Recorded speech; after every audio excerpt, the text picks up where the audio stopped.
दोस्तों नमस्कार। ये है मार्गदर्शन फॉर सिविल सर्विसेज। मैं अनुराग चौधरी। दोस्तों टीजीटी पीजीटी रिमाइंडर श्रृंखला के अंतर्गत इस वीडियो में प्रस्तुत है कला से संबंधित महत्वपूर्ण प्रश्नों का वन लाइनर रिवीजन नोट्स, जो आपके आगामी परीक्षाओं जैसे TGT PGT, ELT grade, government inter college प्रवक्ता, government degree college, Kendriya Vidyalaya संगठन और नेट जेआरएफ के लिए बहुत ही उपयोगी है। दोस्तों सबसे पहले इसमें हम विश्व और भारतीय प्रागैतिहासिक चित्रकला के प्रमुख केंद्रों में अल्टीमारा, लास्काक्स, भोपाल क्षेत्र में भीमबेटका, मिर्ज़ापुर उत्तर प्रदेश, होशंगाबाद और पंचमढ़ी मध्य प्रदेश और सिंघनपुर छत्तीसगढ़ से संबंधित महत्वपूर्ण प्रश्नों को कवर करेंगे। और ये महत्वपूर्ण वन लाइनर प्रश्न आपके रिवीजन में बहुत ही कारगर होंगे। तो आइए शुरू करते हैं विश्व एवं भारतीय प्रागैतिहासिक चित्रकला के प्रमुख केंद्रों से संबंधित महत्वपूर्ण प्रश्नों को। पहला प्रश्न है दोस्तों, प्रागैतिहासिक कला का अर्थ क्या है? तो देखिए, प्रागैतिहासिक कला ऐतिहासिक काल के पूर्व की कला को कहते हैं। तो याद रखिएगा, प्रागैतिहासिक कला का अर्थ है ऐतिहासिक काल के पूर्व की कला। अगला प्रश्न है दोस्तों, प्रागैतिहासिक चित्रों के संदर्भ में असत्य कथन क्या है? तो इसमें देखिए, प्रागैतिहासिक चित्रों में दमकता लाल, चमकीला नीला और प्रफुल्ल हरा रंग भरा गया है और ये प्रागैतिहासिक चित्रों के संबंध में असत्य कथन है। अगला प्रश्न है दोस्तों, फ्रैंको कैंटाब्रियन क्षेत्र कहते हैं किसको? तो देखिए, फ्रैंको कैंटाब्रियन क्षेत्र यूरोपीय प्रागैतिहासिक चित्रों के प्रमुख केंद्र को कहते हैं। तो याद रखिएगा दोस्तों, फ्रैंको कैंटाब्रियन क्षेत्र यूरोपीय प्रागैतिहासिक चित्रों के प्रमुख केंद्र को कहा जाता है। अगला प्रश्न इसी से रिलेटेड है कि फ्रैंको कैंटाब्रियन क्षेत्र संबंधित है किससे? तो ये प्रागैतिहासिक कला से संबंधित है। अगला प्रश्न है, मुजफ्फरपुर, बिंदकी, खुर्जापुर, सरगुजा में से भारत में प्रागैतिहासिक चित्र कहाँ से प्राप्त हुए हैं? तो ये सरगुजा से प्राप्त हुए हैं। अगला प्रश्न है, कपड़ा, शिला, कागज, कैनवास में प्रागैतिहासिक चित्रों की धरातल क्या है? तो ये है शिला, यानी ये पत्थरों पर उकेरे गए चित्र हैं और इन्हें प्रागैतिहासिक चित्रों की श्रेणी में रखा गया है। अगला प्रश्न है, प्रागैतिहासिक भारतीय चित्रकला बनाई गई है कहाँ पर? तो याद रखिएगा, चट्टानों पर। बहुत ही महत्वपूर्ण प्रश्न है कि प्रागैतिहासिक भारतीय चित्रकला चट्टानों पर बनाई गई है। प्रागैतिहासिक चित्र कैसे हैं? तो ये गुहा चित्र हैं। अगला प्रश्न है, प्रागैतिहासिक शिला चित्रों का विषय क्या था? तो इसमें देखिए, उस समय की जो गतिविधियां थी, मानवीय गतिविधियां, जिसमें आखेट, पशु पक्षी और युद्ध थे, यही प्रागैतिहासिक शिला चित्रों का विषय था। अगला प्रश्न है दोस्तों, प्रागैतिहासिक चित्रों के विषय क्या हैं? तो ये हैं पशु, मानव और पक्षी, जो कि प्रागैतिहासिक चित्रों के विषय हैं। अगला प्रश्न है दोस्तों, प्रागैतिहासिक काल के चित्रों में सबसे अधिक चित्र किसके मिलते हैं? तो ये आखेट के चित्र मिलते हैं। और आप याद रखिएगा, जो प्रागैतिहासिक काल का मनुष्य था, उसकी जीविका का मुख्य साधन आखेट ही था, इसलिए उनकी सबसे महत्वपूर्ण गतिविधि आखेट के चित्र सबसे अधिक मिले हैं प्रागैतिहासिक काल के चित्रों में। अगला प्रश्न है, प्रागैतिहासिक चित्र प्रधानतया संबंधित है किससे? तो ये आखेट यानी शिकार के विषय से संबंधित हैं। अगला प्रश्न है दोस्तों, देखिए, तैल, पेस्टल, जल रंग, स्याही और गेरू और चारकोल में से प्रागैतिहासिक चित्र सामान्यतया किससे निर्मित किए गए हैं? तो याद रखिएगा, गेरू और चारकोल से। प्रागैतिहासिक चित्र सामान्यतया गेरू और चारकोल से निर्मित हैं। अगला प्रश्न है दोस्तों, प्रागैतिहासिक चित्रकार रंगों में क्या मिलाते थे? तो ये जानवरों की चर्बी मिलाते थे प्रागैतिहासिक चित्रकार अपने रंगों को बनाने के लिए। अगला प्रश्न कथन और कारण से संबंधित है। कथन है कि मध्य प्रदेश में प्रागैतिहासिक चित्रों की अधिकतर संख्या प्राप्त होती है। कारण है कि प्रागैतिहासिक काल में व्यक्ति इस क्षेत्र में रहना अधिक पसंद करते थे। तो आप देख लीजिए, ए सही है कि मध्य प्रदेश में प्रागैतिहासिक चित्रों की अधिकतर संख्या प्राप्त होती थी, लेकिन जो कारण है ख, ये आपका असत्य है। तो क सत्य है, यानी कथन सत्य है, जबकि कारण असत्य है।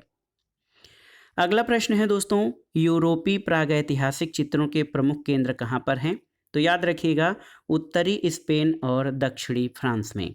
ये बहुत ही महत्वपूर्ण प्रश्न है, कई बार परीक्षाओं में पूछा गया है कि यूरोपीय प्रागैतिहासिक चित्रों के प्रमुख केंद्र कहाँ पर हैं, तो ये नॉर्थ स्पेन और साउथ फ्रांस में हैं।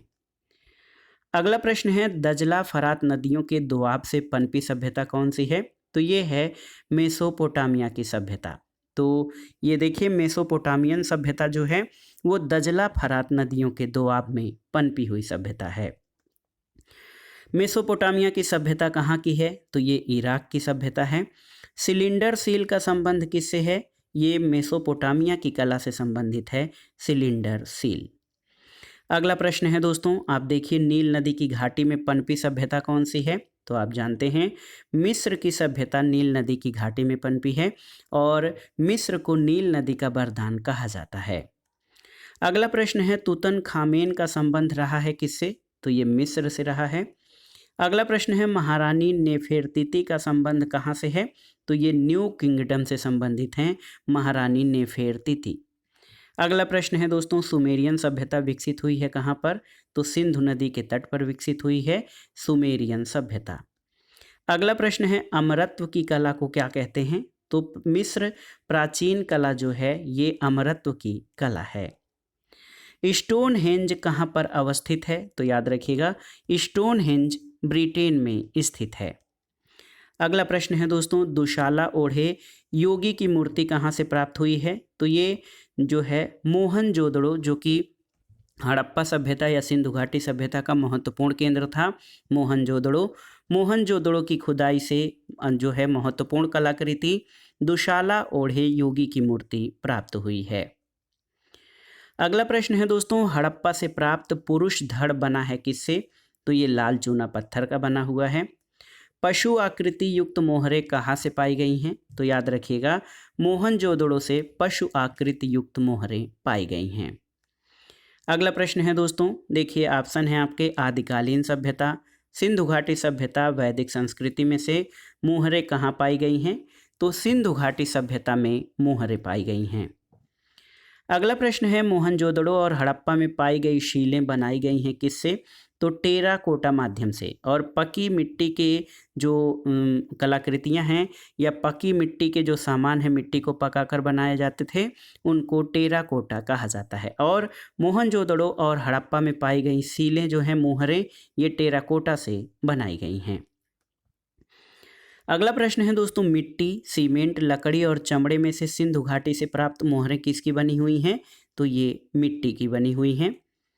अगला प्रश्न है दोस्तों लोथल, कालीबंगा, बनावली और गिरिनगर में से हड़प्पा संस्कृति का नगर कौन नहीं था, तो देखिए गिरिनगर ये हड़प्पा संस्कृति का नगर नहीं था, जबकि लोथल, कालीबंगा और बनावली ये हड़प्पा संस्कृति के प्रमुख नगर थे।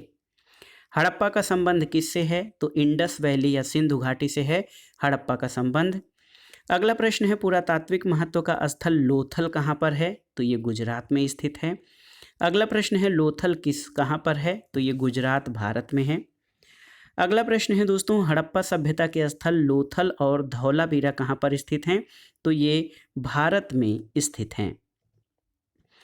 अगला प्रश्न है दोस्तों मिर्जापुर, सिंघनपुर, भीमबेटका और बाघ में से असंबद्ध कौन है, तो आप देखिए बाघ की गुफा का संबंध बौद्ध धर्म की चित्रकला से है, जबकि मिर्जापुर, सिंघनपुर और भीमबेटका का संबंध प्रागैतिहासिक काल की चित्रकला से है। अगला प्रश्न है मोहनजोदड़ो से एक नर्तकी की प्रतिमा प्राप्त हुई है। आप जान लीजिए कि मोहनजोदड़ो से प्राप्त नृत्यांगना की मूर्ति की ऊंचाई कितनी है, तो ये 10.5 सेंटीमीटर अथवा 4.13 इंच के लगभग है मोहनजोदड़ो से प्राप्त नर्तकी की मूर्ति की ऊंचाई। अगला प्रश्न है दोस्तों 2 पहिए वाली कांस्य की 3 बैलगाड़ियां कहाँ से प्राप्त हुई हैं, तो ये सिंधु सभ्यता से। और प्रथम कांस्य प्रतिमा कौन सी है, तो ये नृत्यांगना की प्रतिमा है। अगला प्रश्न है दोस्तों मोहनजोदड़ो से प्राप्त नर्तकी की प्रतिमा किससे बनी हुई है, तो ये कांसे की बनी हुई है। प्रथम धातु निर्मित नर्तकी की मूर्ति कौन सी है, तो दोस्तों प्रथम धातु निर्मित नर्तकी की मूर्ति ये मोहनजोदड़ो से प्राप्त मूर्ति है। अगला प्रश्न है दोस्तों प्रारंभिक नृत्यांगना मूर्ति प्राप्त हुई है कहाँ से, तो ये मोहनजोदड़ो से। मोहनजोदड़ो से प्राप्त नर्तकी की मूर्ति बनी थी किससे? तो ये धातु माध्यम में बनी थी मोहनजोदड़ो से प्राप्त नर्तकी की मूर्ति। अगला प्रश्न है दोस्तों, नाचती हुई लड़की और दाढ़ी वाले सिर सिंधु घाटी कला के अवशेष हैं, ये कहाँ से प्राप्त हुए हैं? तो ये मोहनजोदड़ो से प्राप्त हुए हैं। अगला प्रश्न है, प्रथम धातु मूर्ति प्राप्त हुई है कहाँ से? तो ये सिंधु सभ्यता से। और हड़प्पन सभ्यता किसको कहते हैं? सिंधु घाटी सभ्यता को हड़प्पा सभ्यता कहते हैं, क्योंकि सबसे पहले हड़प्पा नामक पूरा स्थल की खोज सिंधु घाटी सभ्यता के अंतर्गत की गई थी। अगला प्रश्न है दोस्तों, नगरीय सभ्यता का प्रथम उदाहरण कहाँ से मिला है? तो ये मोहनजोदड़ो हड़प्पा की सभ्यता से नगरीय सभ्यता का प्रथम उदाहरण मिला है। अगला प्रश्न है, सैंधव सभ्यता में प्राप्त पूर्ण परिपक्व प्रामाणिक स्थलों को नगरों की संज्ञा दी जा सकती है, कौन कौन हैं ये? तो ये दो नगर हैं, हड़प्पा और मोहनजोदड़ो, जिनको कि पूर्ण परिपक्व प्रामाणिक स्थल जो है नगर की संज्ञा दी जा सकती है। अगला प्रश्न है दोस्तों, सिंधु घाटी की सभ्यता के उत्खनन के कौन से पुरातत्व संबंधित हैं? तो दयाराम साहनी और राखाल दास बनर्जी। सिंधु सभ्यता की खोज किसने की थी? तो राय बहादुर दयाराम साहनी ने। अगला प्रश्न है दोस्तों, सिंधु घाटी सभ्यता के चित्र अवशेष ज़्यादातर प्राप्त होते हैं किस रूप में? तो ये बर्तन के रूप में प्राप्त होते हैं। अगला प्रश्न है कि सिंधुवासी पूजा करते थे किसकी? तो पीपल वृक्ष की पूजा करते थे सिंधुवासी। अगला प्रश्न है, अजंता महाबलीपुरम सिंधु घाटी की सभ्यता और खजुराहो में से भारतीय कला का सबसे प्राचीन केंद्र कौन सा है? तो ये है सिंधु घाटी सभ्यता। अगला प्रश्न है, सिंधु घाटी की कला का परिज्ञान होता है कहाँ से? तो सिंधु घाटी कला का परिज्ञान हड़प्पा कला और मोहनजोदड़ो की कला से होता है। अगला प्रश्न है दोस्तों, हड़प्पा और मोहनजोदड़ो किससे संबंधित हैं? तो ये सिंधु सभ्यता से संबंधित हैं। और हड़प्पा संस्कृति के अवशेष कहाँ पर स्थित हैं?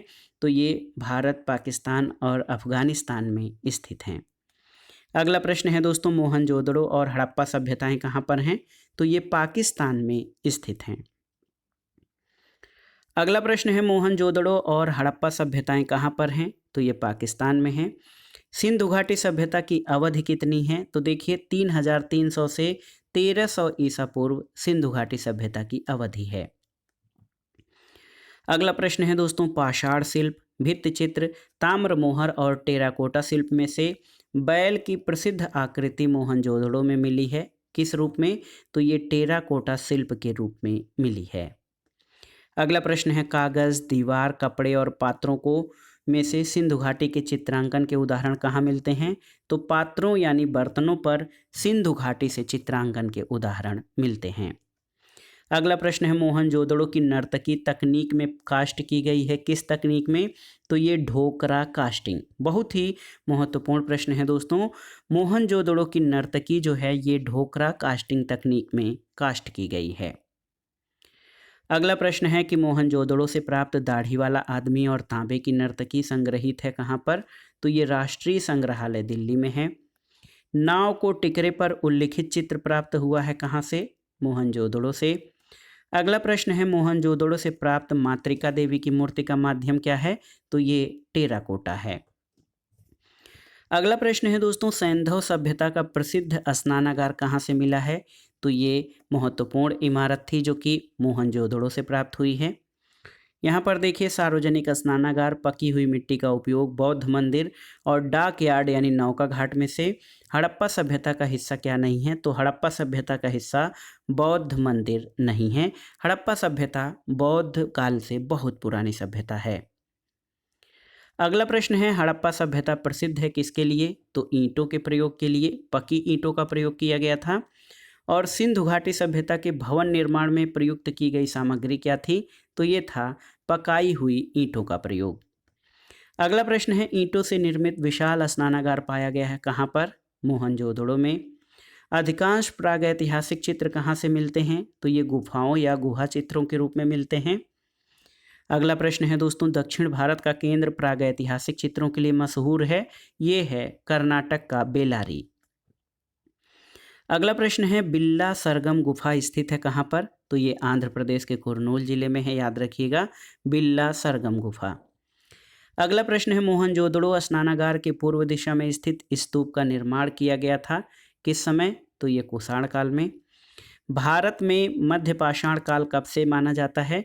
तो 6000 ईसा पूर्व तक माना जाता है भारत में मध्य पाषाण काल।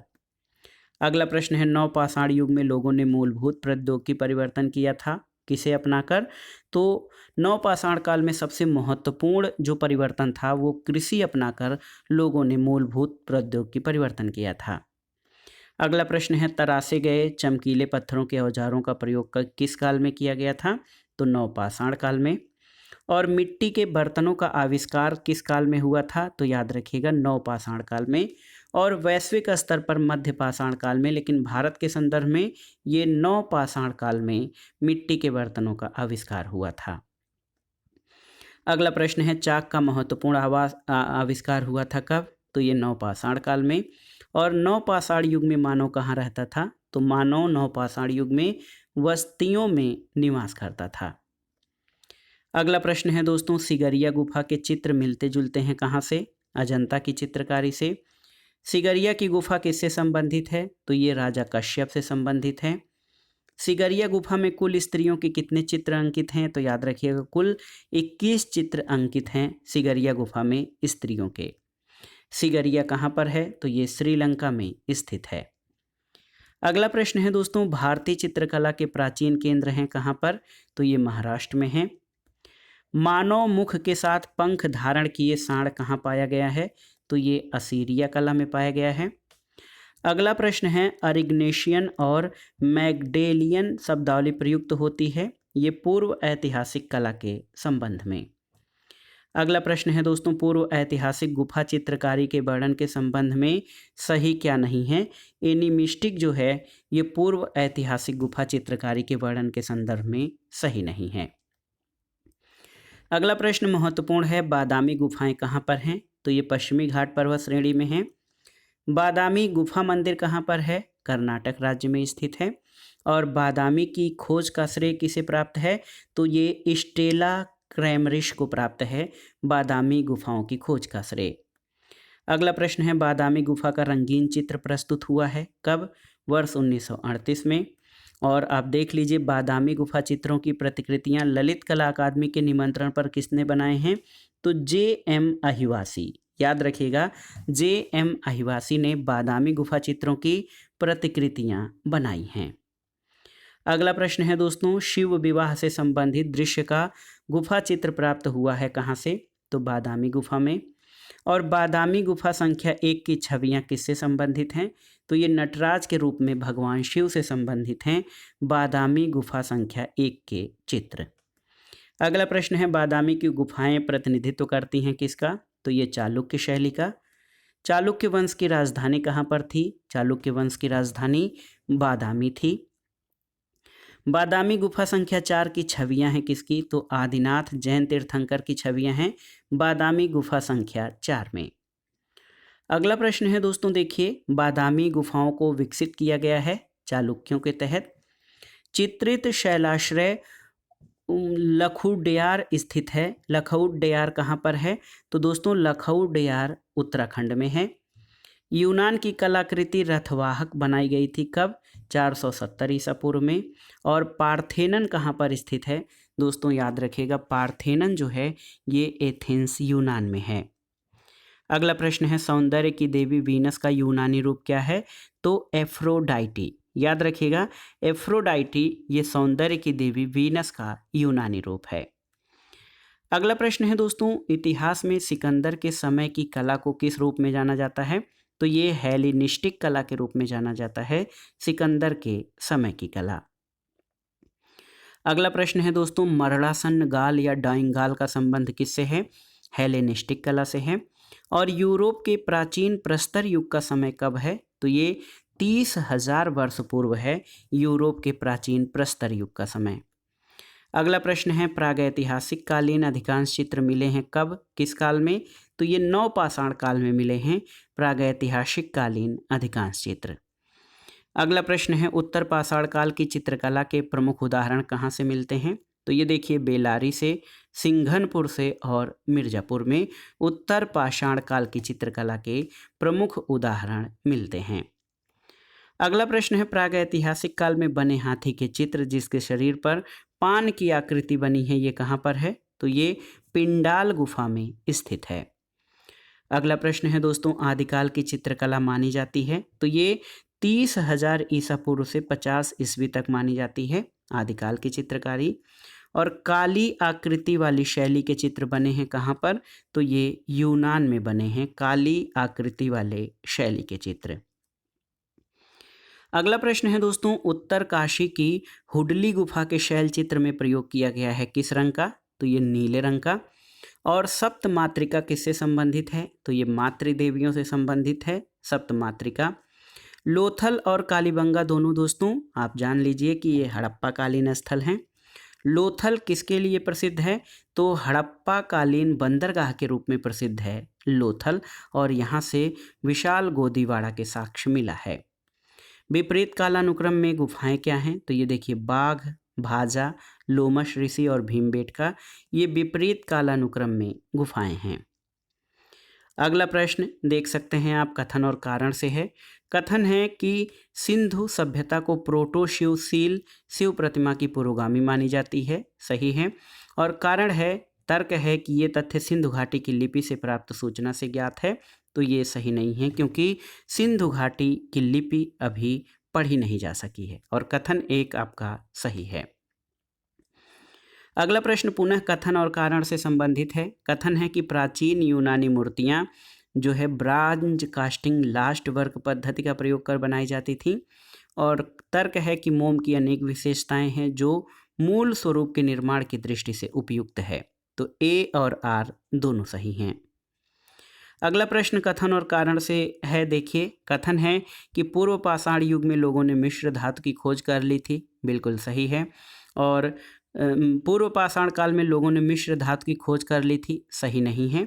और कारण जो दिया है कि उनके उत्कीर्ण करने वाले उपकरण या तो नुकीली चट्टानें थीं या उनमें मूल स्थिति की तुलना में कुछ परिवर्तन किया गया था, तो तर्क सही है। इसमें अभिकथन गलत है कि पूर्व पाषाण युग के लोगों ने मिश्र धातु की खोज कर ली थी, नहीं की थी, लेकिन तर्क इसका सही है। अगला प्रश्न भी अभिकथन और तर्क पर आधारित है। देखिए, अभिकथन है कि सिंधु घाटी की कला में एप्लीक तकनीक का प्रयोग प्रायः टेराकोटा मूर्तियां बनाने में प्रयोग किया जाता है। तर्क है क्योंकि उस समय दोस्तों मोल्ड बनाने का आविष्कार नहीं हुआ था, तर्क आपका गलत है और ये कथन सही है। अगला प्रश्न है, अभिकथन है कि प्रागैतिहासिक काल से ही कलाकारों के लिए प्रस्तर एक सर्वाधिक उपयुक्त अभिव्यंजना का माध्यम रहा है, सही है। आर है क्योंकि भावों की अभिव्यंजना के लिए यह प्रचुर मात्रा में सुलभ था और अधिक टिकाऊ था, तो ए और आर दोनों सही हैं। अगला प्रश्न है दोस्तों, अभिकथन है कि प्रागैतिहासिक शैल चित्रों में अधिकतर शिकार के दृश्यों और जंगली पशुओं का अंकन है, और कारण है क्योंकि प्रागैतिहासिक मानव का जीवन जंगल में शिकार पर ही आश्रित था, तो यहाँ पे अभिकथन और कारण दोनों सही हैं। अगला प्रश्न है दोस्तों, पुरातात्विक स्थलों के भित्ति चित्रियों का सही क्रम क्या है? तो देखिए, अजंता ये 230 से 220 ईसा पूर्व, बादामी जो है 540 से 757 ईस्वी, एलोरा जो है ये 575 से 9वीं शताब्दी, और सित्तनवासल 7वीं 9वीं शताब्दी। तो ये अजंता, बादामी, एलोरा और सित्तनवासल ये पुरातात्विक स्थलों के भित्ति चित्रियों का सही क्रम होगा। और बड़ी संख्या में प्रागैतिहासिक चित्र कहाँ से पाए गए हैं?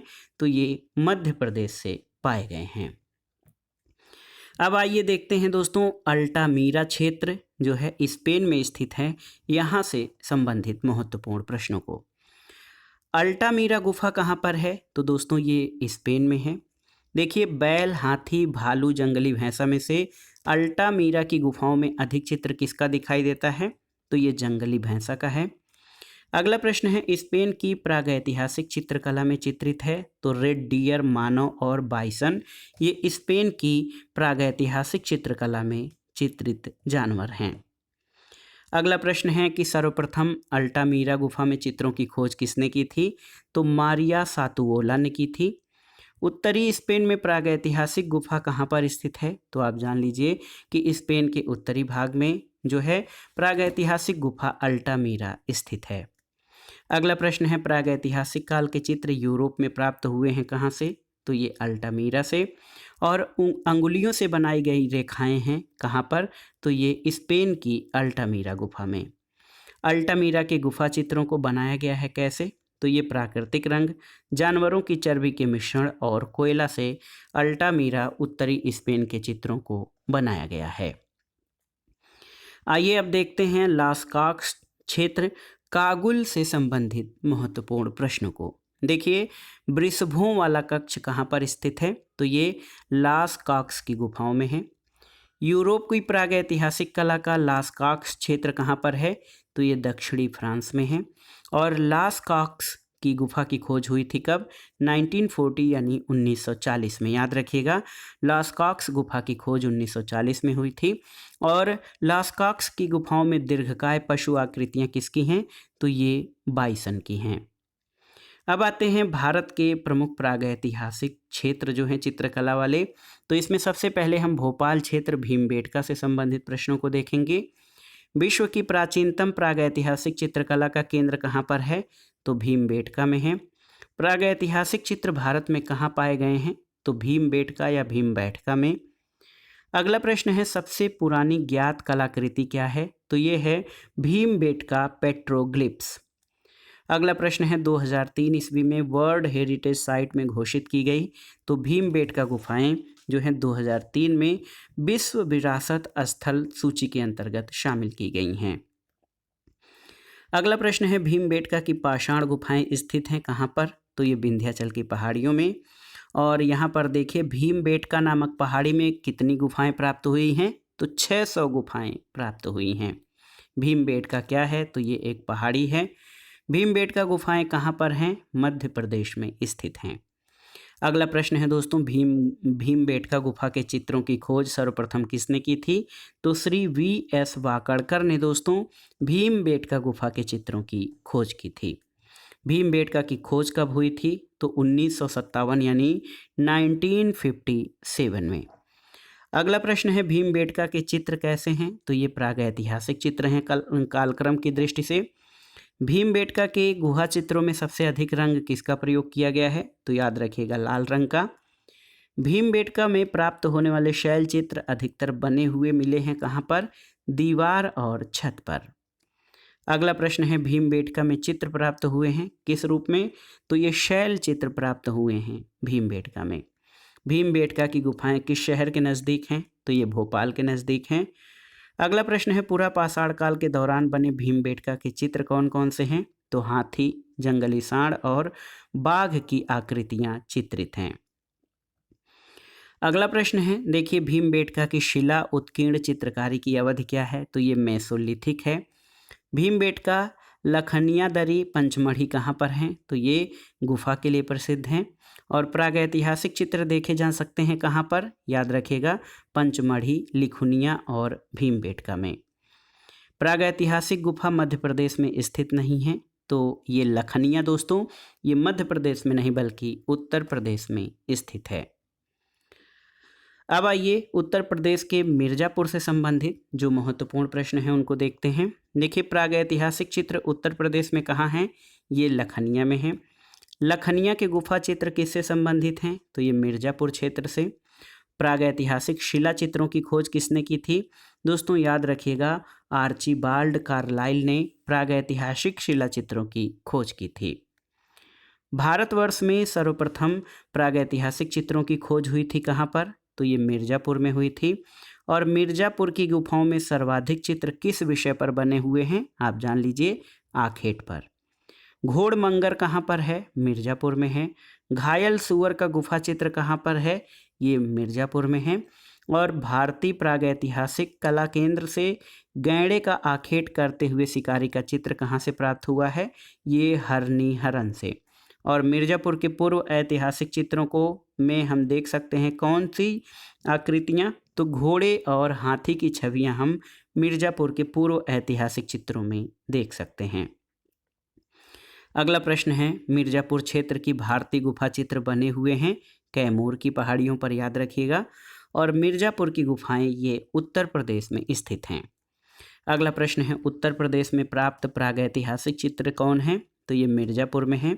और मिर्ज़ापुर कला केंद्र है किसका? तो याद रखिएगा, कालक्रम की दृष्टि से मिर्ज़ापुर प्रागैतिहासिक चित्रों का जो है कला केंद्र है। अगला प्रश्न है, मिर्ज़ापुर में प्राप्त प्रागैतिहासिक चित्रों में नृत्य का दृश्य अंकित है कहाँ से? तो ये लखनिया में स्थित है। अब आइए अंत में होशंगाबाद और पंचमढ़ी जो कि मध्य प्रदेश में है, वहाँ से संबंधित जो महत्वपूर्ण प्रश्न है देख लेते हैं। होशंगाबाद क्षेत्र के आदमगढ़ पहाड़ी में स्थित चित्र किस काल के हैं? तो याद रखिएगा, ये प्रागैतिहासिक काल के हैं। होशंगाबाद कहाँ पर है? नर्मदा नदी के तट पर है होशंगाबाद, ये मध्य प्रदेश में स्थित है। अगला प्रश्न है दोस्तों, होशंगाबाद के प्रागैतिहासिक चित्रों की खोज किसने की थी? तो बड़ा अच्छा नाम है, मनोरंजन घोष ने। होशंगाबाद जाना जाता है किसके लिए? तो ये शैल चित्रकला के लिए जाना जाता है। अगला प्रश्न है दोस्तों, होशंगाबाद में प्राप्त प्रागैतिहासिक काल के चित्र बने हैं कहाँ पर? तो ये शैलाश्रयों में बने हैं। और आप देखिए कि भारतवर्ष में प्रागैतिहासिक चित्र जिराफ ग्रुप कहाँ पाया गया है? तो ये आदमगढ़ में पाया गया है। अगला प्रश्न है दोस्तों, पंचमढ़ी क्षेत्र के चित्रों को प्रकाश में लाने का श्रेय किसे है? तो ये D.H. गार्डन को। पंचमढ़ी की खोज किसने की थी? G.R. हंटर ने। और पंचमढ़ी गुफाएं किससे संबंधित हैं? तो ये पांडवों से जुड़ी हैं। पंचमढ़ी गुफा ये मध्य प्रदेश में है। और स्पेन का अल्टामीरा के समकक्ष शिलाचित्र कहाँ है? तो ये पंचमढ़ी के शिलाचित्र जो हैं वो स्पेन के अल्टामीरा के समकक्ष हैं। लास्ट में अब आइए सिंघनपुर छत्तीसगढ़ से संबंधित जो महत्वपूर्ण प्रश्न है देख लेते हैं। भारत का आद्य ऐतिहासिक स्थान नहीं है, तो सिंघनपुर दोस्तों भारत का आद्य ऐतिहासिक स्थान नहीं है। सिंघनपुर स्थान प्रसिद्ध है किसके लिए? तो ये प्रागैतिहासिक गुहा चित्रों के लिए प्रसिद्ध है। अगला प्रश्न है दोस्तों, रायगढ़ के पूर्व ऐतिहासिक कला का हिस्सा नहीं है क्या? तो उदयगिरी रायगढ़ के पूर्व ऐतिहासिक कला का हिस्सा नहीं है। और इस वीडियो का आखिरी प्रश्न है कि पूर्व ऐतिहासिक कला केंद्र रायगढ़ कहाँ पर है? तो रायगढ़ छत्तीसगढ़ में स्थित है।